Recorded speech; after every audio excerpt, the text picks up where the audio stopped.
This is QTV News coming to you from our studios on Caraba Avenue. I'm Umudu Gajaga and thank you for joining us. First, here are the main news headlines. President Adama Barrow presided over the 10th Gold Award ceremony of the President's International Awards on Tuesday. Last week, the Gambia Fisheries and Water Resources Minister Musa Drame gave assurances to the National Assembly that the fishing agreement signed with Senegal will greatly benefit the Gambia. On Saturday, the outgoing UNDP resident representative called on the government of the Gambia to push for the attainment of sustainable development goals, especially in women's participation in politics. In business news, we have the foreign exchange rate from the Central Bank of the Gambia for the 25th of September to the 1st of October 2023. In international news, Mali's military leadership on Monday announced the delay of the 2024 presidential elections, citing technical issues. And in sports news, Heart Academy Football Club won the Jara West Under-13 Football League final after beating Tabokoto Heroes on Friday. Those were the news headlines, and now the news in detail.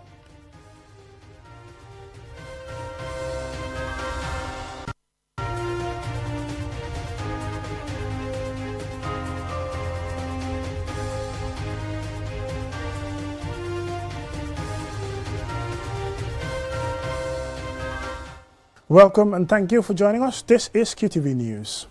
President Adama Barrow on Tuesday reiterated his government's commitment to empowering young people and providing the environment for them to thrive. He was speaking at the 10th Gold Award ceremony of the President's International Awards at the Never Again Memorial Arch in Banjul. Anshuman Esonyasi reports. President Adama Barrow is launching a life-changing project for vulnerable young people in the Gambia.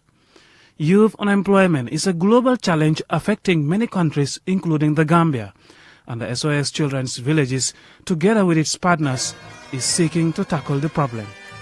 Through its global initiative, SOS Children's Villages' particular targets are vulnerable young people via a project called Youth Can. Through a project like this one, at least 2,000 youths from all regions across the country are being recognized for enrolling and participating in the President's International Award, a scheme that has over 3 decades complemented government's youth empowerment drive through progressive learning and vocational training for young people. And as a government agency under the purview of the Ministry of Youth and Sports, the award was enacted by Parliament in 2015 in a show of commitment and support for youth empowerment. President Barrow says he is elated to preside over the Gold Award ceremony for the first time since assuming office in 2017. He used the occasion to renew his government's commitment to supporting young people in the Gambia through such schemes. He cites the institution of similar programs, including TVET amongst others, as a testament of his government's resolve to empower Gambian youths.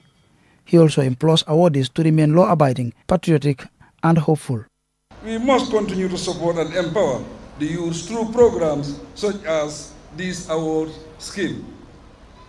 My government recognizes the enormous contribution of the PIA, not only to enhancing youth participation in national development, but also protecting and adding value to the lives of young people. The program is consistent on guiding the participants to become national assets that play a vital role in national development as model young citizens and exceptional leaders. The Minister for Youth and Sports, Bakari Baji, and Pamalik Sise, the Executive Director of the PIA, highlight how the awards is transforming the lives of participants. And as they emphasize their commitment to continue empowering young people, they say the awards vision is to provide a sense of direction and purpose for participants. They also thank President Barrow for his support. And it is an organization that gives us the opportunity to build our skills in a way that we would normally not be able to get in a classroom. Though the program is conducted through school-based activities, there is a greater component that deals with the community. And it is this component that gives young people the opportunity to serve their community by engaging in community service. His Excellency the President, the Chief Patron of the President International Award, has approved and personally signed over 2,000 certificates personally, which is history in this country. It's not only a history in the Gambia, but history in the whole of Africa. Martin Norman, Deputy British High Commissioner to the Gambia and alumni of the Duke of Edinburgh Award, says the awards helped shape his life and made him a better person. He also implored awardees to live up to expectations. Participants had to walk at least 80 kilometers to be shortlisted for the Gold Award given to them in the form of certificates signed by the President. Tuesday's event was attended by cabinet ministers, senior government officials and representatives of diplomatic and UN missions, as well as parents and families of awardees. The event was characterized by dance performances and entertainment by the Army Band. Answana Sonyase for KTV News. Our apologies there for the mixed up in that tape. Earlier on, you had the voice of Mumudulamin Choi instead of Ansumane Sonyasi. Last week, the Gambia's Fisheries and Water Resources Minister, Musa Drame, gave assurances to the National Assembly members that the fishing agreement signed with Senegal will greatly benefit the Gambia. He also updated lawmakers on some of the borehole projects being implemented by his ministry. Aliusise has more. Responding to concerns of lawmakers during the adjournment debate, marking the end of the third ordinary session, Musa Drame, the Minister for Fisheries and Water Resources, confirmed the signing of a fishing agreement between the Gambia and Senegal 2 weeks ago. He said the signed document will be taken to the cabinet before it is presented to the parliament for ratification. Many Gambians have expressed that such agreements have tended to be more beneficial to Senegal than the Gambia. However, the minister disagreed that this was so this time. I can assure you that we did the best at the best negotiations in the best interest of the Gambia. We did not just go there and give away. We also had our demands, and basically most of our demands were met. And I think when we come here, we'll be able to convince you that we've done a good job. Even before then, Mr. Speaker, the old one was sent to the National Assembly Select Committee on Fisheries for them to give us their input when the Presidential Council was, before the Presidential Council, but I don't think we have received any action from them. We even wanted a member of that committee to be with us in the negotiations, but we received a communication from the House that to avoid conflict of interest, they would want to wait for it to be discussed here. Addressing concerns relating to the pending installation of boreholes drilled 2 years ago, Minister Drame said $9 million was secured to install 50% of the boreholes, but the process was delayed due to the procurement process involving the African Development Bank. We have awarded the contracts. The contractors are on the ground. The sites have been handed over to them, and they are currently on their soil test to be able to determine what sort of tanks they should fix at where. And also,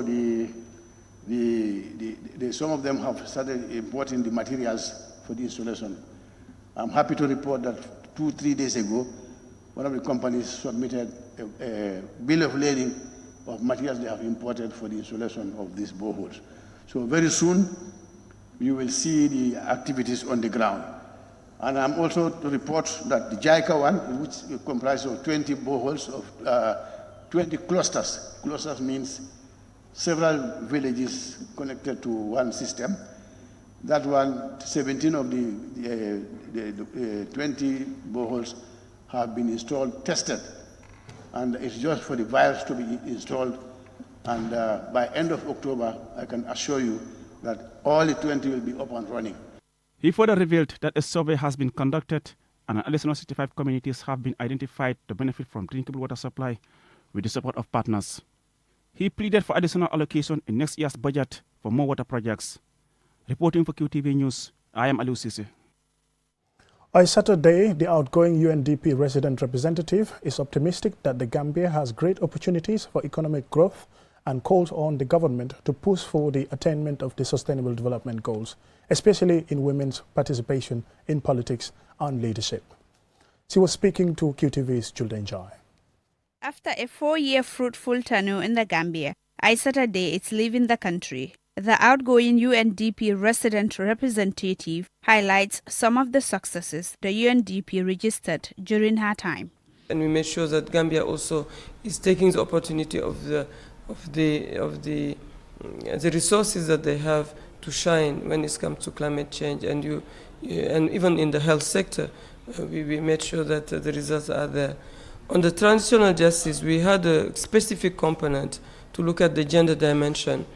And we worked closely with civil society like WAVE and ActionAid to make sure that the voice of the victim are heard.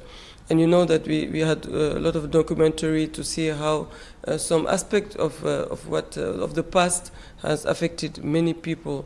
So, and I think that also echoes the need for reparation.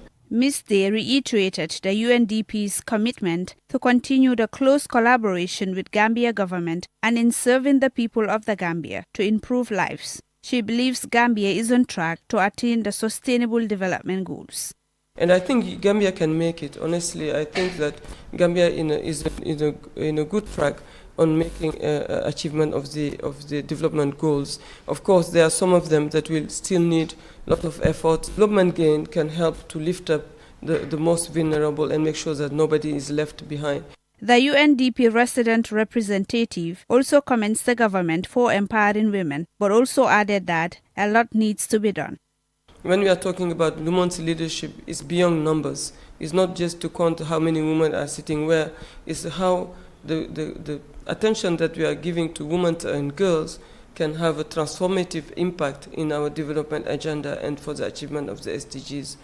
On the issue of FGM, Ms. Day calls for dialogue to end the harmful practice. She commended Gambians for making her stay memorable and successful and shares some of her best moments in the Gambia. Yeah, every day has been a good moment, but honestly, one of the best moments was to see that with partnership with the private sector, we managed to make Gambia producing oxygen and having facilities that started from just an idea of support to face the response of the COVID to become also a full-fledged hospital, thanks to Professor Rabunjai, to the Minister of Health, Dr. Samate, and Dr. Jan, who's the director of Ndemban, but also everything we've done to bring boreholes, access to electricity to the most vulnerable, and to know that now the communities are even asking for more, and the partnership with NAWEC, because all this would not have been possible without this partnership. Aissata Day has more than 20 years' experience with the UN and UNDP in areas of governance, gender, electoral assistance, security sector reform, rule of law, human rights, recovery and reintegration. She served in Senegal, Mozambique, Cambodia and later led UNDP election support in the Democratic Republic of Congo as the senior elections advisor among a host of other positions. As she bids farewell to the Gambia, we wish Aissata Day every success in her future endeavors. For QTV News, I am Julden Yai. We'll now go for a commercial break, and when we return, we'll still have some more local, business, international and sports news stories. Do stay tuned. The Central Bank of the Gambia, having been requested by the Ministry of Finance and Economic Affairs, will establish and nurture the Security Exchange Commission, Central Security Depository, and the Gambia Stock Exchange. His Excellency, President Adama Barrow, will officially launch the first capital market of the Gambia on Friday, 29 September 2023 at the Sadauda Kairaba Jawara International Conference Center. Please join us to celebrate this significant milestone in the financial market landscape of our dear country, the Gambia.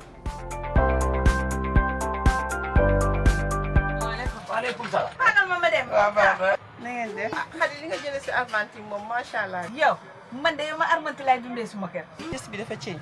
Change.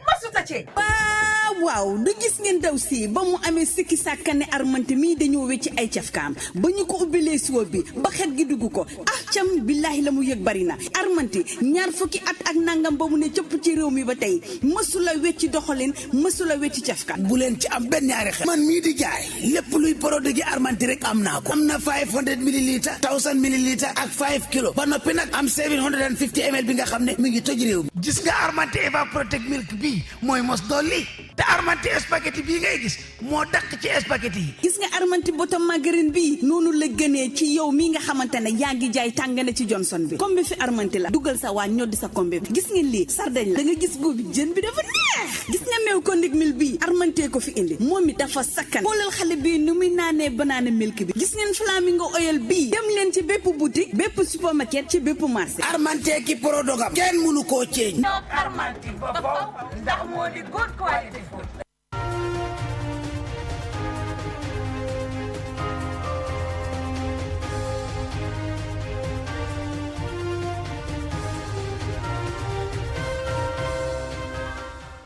Welcome back and thank you very much for joining us. This is QTV News. ActionAid International The Gambia held its 12th annual general meeting on Saturday to highlight successes and challenges in 2022 and plan the way forward. Lena Igweniba has more. The 12th annual general meeting provided insights into the organization's activities in the past year. The agenda included the presentation of external audit reports, election of new board and general assembly members, appointment of external auditors, among other matters. Hadi Dandejabi, the board chair of ActionAid International The Gambia, outlined some of the achievements in 2022. The year 22 ended with an activity completion rate of over 90% of the planned activities, reaching over 20,000 people living in poverty in the local rights programs that are the LRPs, as well as other parts of the country with a total expenditure of over $180 million. Hadi Dandejabi also delved into the organization's progress in crafting its country strategy paper. The year 2023 was a very busy year for the staff and continues to be. The evaluation of the country strategy paper 5 is ongoing and should be completed in the next few weeks. This will be followed by the development of the next country strategy plan, which should be completed by December 2023 to take effect in 2024 for the next 5 years. She expressed gratitude to the dedicated staff of ActionAid International The Gambia for their important role in the organization accomplishing its goals during the year under review. We recognize your efforts and thank you for all your support and time and dedication that you have given to this organization. Without your support and guidance, the achievements made would have been very difficult. The efforts of the subcommittee members are eluded, and thank you members for maintaining a high spirit of collaboration and support during the year. ActionAid International The Gambia, a global advocate for human rights, social justice and poverty eradication, remains steadfast in its commitment to empowering the disadvantaged in the Gambia, enabling them to assert their human rights, demand essential public services, and lead lives marked by dignity. Reporting for QTV News, I am Lena Igweniba. Now, coming up next is business news.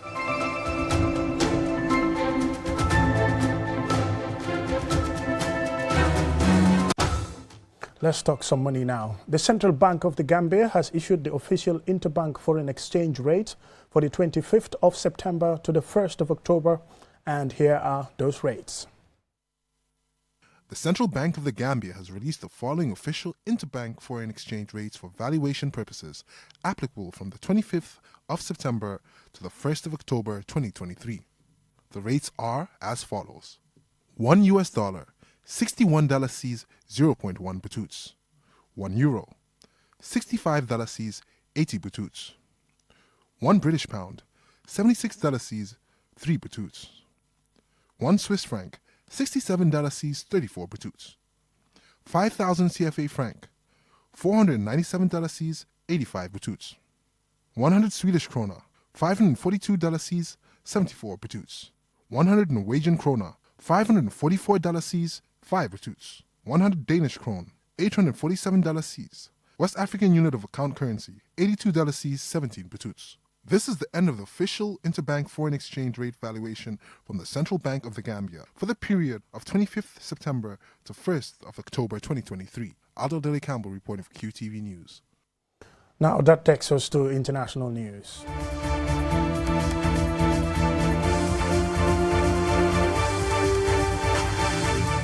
Mali's military leadership on Monday announced the delay of the 2024 presidential elections, citing technical issues, further extending the timeline for the restoration of civilian rule after 2 coups. Lena Igwenyipa again. Having experienced 2 military coups in August 2020 and May 2021, causing significant setbacks in the transition back to democracy, Mali had been expected to hold the first round of the election on February 4, 2024, and a second round 2 weeks later, which was already a 2-year delay to a timetable originally agreed by the country's interim authorities. The junta revealed that the delay is attributed to technical reasons without specifying an alternative date. The stated causes for the delay include recent constitutional amendments approved during the June referendum, an extensive review of the electoral roll, and a dispute with a French firm concerning a civil registry database. The junta has indicated its intention to provide a new timeline at a later date. Furthermore, the junta has accused the French-based international tech company, IDEMIA, provider of the civil identification system known as RAVEC to the former government, of withholding its database since March due to unpaid invoices. This situation impedes the registration of newly eligible voters, hampers updates to the voter registry, and disrupts the rollout of any new biometric identity card. In response to these allegations, a spokesman for IDEMIA clarified that the company had no ongoing contract with Mali's interim authorities and confirmed the suspension of its services due to outstanding payments. The West African Political and Economic Regional Body, ECOWAS, has not yet issued a statement regarding this development. ECOWAS has been actively engaged in delicate negotiations with Mali and other West African nations affected by coups, striving to reinstate democratic governance within established time frames. Reporting for QTV News, I am Lena Igwenyiba. Now on to sports news. Heart Academy Football Club won the Jara West Under-13 Football League final after beating Tabokoto Heroes Under-13 Boys 2-0 on Friday. Our regional correspondent Bakari Balde watched the game and he can tell us more. 2 goals from Umar Fofana were enough to crown the Academy Boys champions of the Maiden Under-13 League in Jara West. His team emerged victorious after a keenly contested football match against Soma Tabokoto Heroes Under-13 Boys at the Soma Mini Stadium. In the first half, both teams saw good possession and tight marking. Despite the intensity of the game, Heart FC's winger Umar Fofana broke the deadlock, scoring with a header in the 29th minute, followed by another in the 66th minute. Lamin Bajo, the assistant head coach of Heart Academy FC, shared his thoughts after the match. We are well prepared because if you are playing a league, most especially when you go to final, you have to prepare. We have trained hard, that's why the final was so easy for us. As you can see in the pitch, we have won everything, both the position, chance created and everything. We have prepared very, very well for the final because we know that it's not going to be an easy task. And if you look at the size of my people and compared to other teams, you know that football is not about size. It's all about preparation and hard work. Umar Fofana, the goal scorer, explained how he managed to score both goals. I know the ball will come in that direction, so I went and stood there. So when it came, I shot and scored a goal. For the penalty, I faked the goalkeeper and shot the ball in the opposite direction. That was how I scored the goal.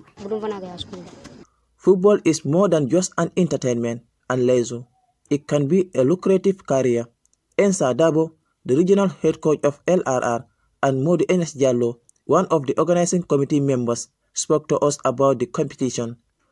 Of course, this was not happening here before, but now it has started. I wish it be a continued thing. And I'm also thanking the organizers to continue organizing it. We will be behind them, we will be supporting them, especially myself, because this is my role. It is part of my TOR. to make sure under 13, under 15, 17 board leagues are playing. So if this has started and then it ended successfully, I think the most happiest man today on the ground should be myself. A well-contested tournament participated by 10 teams until we reached this level. And we are happy that it ended well and there was no bigger major issues that would hamper the tournament. Football's many benefits, aside from being a healthy sporting activity, includes that it can unite people, regardless of religion, ethnic and political affiliation. In attendance at this match were the regional governor Sidi Laminba, Farmer Koli, the immigration commissioner, RFA representatives, youth and sports reps, and other dignitaries and football enthusiasts. The organizing committee is hoping to organize a similar league to feature young talents as part of promoting grassroots football development in rural Gambia. Bakari Balde, QTV News. Now, before we end this news bulletin, here is a recap of our main news headlines. President Adama Barrow presided over the 10th Gold Award ceremony of the President's International Awards on Tuesday. Last week, the Gambia's Fisheries and Water Resources Minister Musa Dramé gave assurances to the National Assembly members that the fishing agreement signed with Senegal will greatly benefit the Gambia.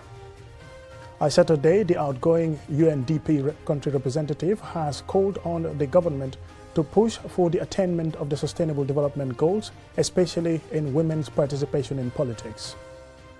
In business news, we had the foreign exchange rates from the Central Bank of the Gambia for the 25th of September to the 1st of October 2023. In international news, Mali's military leadership on Monday announced the delay of the 2024 presidential elections, citing technical issues. And in sports news, Heart Academy Football Club won the Jara West Under-13 Football League final after beating Tabokoto Heroes 2-0 on Friday. That's all in this edition of the news. Thank you very much for watching, but don't forget to join us again at 10 for another bulletin.